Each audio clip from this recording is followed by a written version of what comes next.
السلام عليكم. لا تنسوا الاعجاب بالفيديو والاشتراك في القناة تشجيعا لنا لنستمر بنشر المزيد ان شاء الله. الامام يحاول ان يصل مبكرا لمرمى الشباب وتصويبه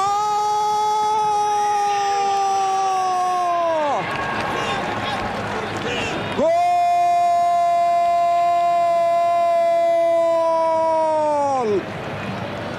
جول اهلاوي اول، جول اهلاوي اول.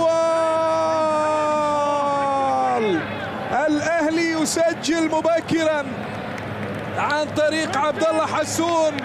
شوف اللعبة، شوف الكرة، شوف حسون مبكرا بدأ والتصويبة اصطدمت وتغير اتجاهها وراحت للمرمى.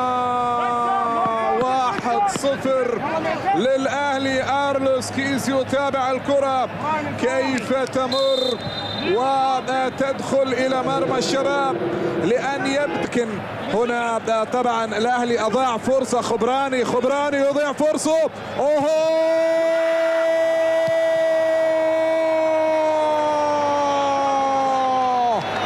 تعادل شبابي، هدف تعادل، هدية من خبراني، هدف تعادل للشباب يهديه خبراني قبل نهاية شوط المباراة الأول.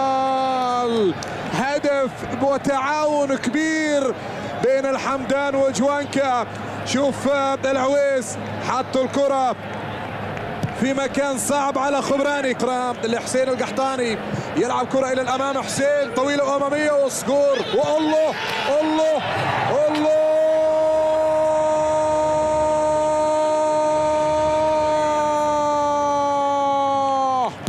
كيف مرت الكرة من أمام العويس، كيف مرت الكرة من أمام العويس، راحت لصقور وسجل الثاني للشباب.